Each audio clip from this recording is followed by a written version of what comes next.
Dit is Vrydag 26 Desember en ons lees uit 1 Korintiërs 13 vers 5 tot 7.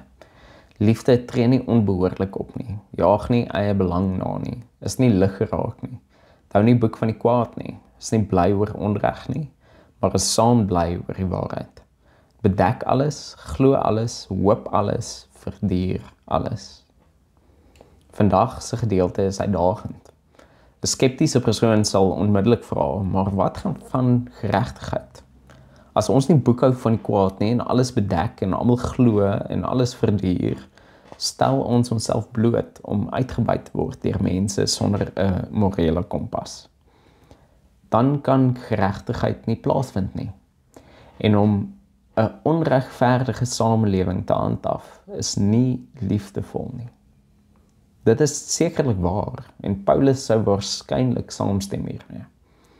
Maar getrouheid aan die wet en soeke na geregtigheid sonder liefde is ook nie geregtigheid nie. Hierdie gedeelte vra nie van ons om te kies tussen geregtigheid en liefde nie, maar eerder om na alles en almal rondom ons te kyk deur die lens van liefde. Liefde het 'n manier om te verander hoe jy na die wêreld kyk.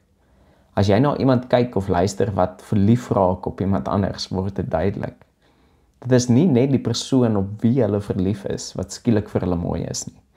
Maar hulle hele wêreld lyk skielik anders. Skielik let hulle op hoe mooi die wolke vandag is en hoe helder die son skyn en hulle hoor voeltjies sing wat hulle nog nooit tevore opgelet het nie. Liefde het 'n manier om ons hele wêreld te verander. Dit veroorsaak dat ons anders kyk na alles rondom ons. Let vandag op hoe jy oor jouself praat of dink. Na daardie stem in jou kop. Met hoeveel liefde praat jy met jouself? Het jy geloof en hoop vir jouself? Of hou jy boek van jou eie kwaad en is jy afbreekend teenoor jouself? As jy dink hoe God oor jou dink, is God teleurgesteld oor alles wat jy verkeerd doen? Of dink God aan jou met liefde?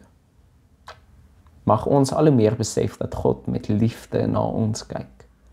En mag ons al hoe meer leer om deur die lens van liefde na onsself en ander te kyk.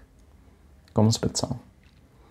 Here, wanneer ons na onsself en ander kyk, is ons dikwels so liefdeloos. Ons dink selfs soms dat U kwaad en teleurgesteld in ons is. Kom herinner ons vandag hoe U na ons met liefde kyk en help ons om groter liefde vir onsself en ander te hê. Amen.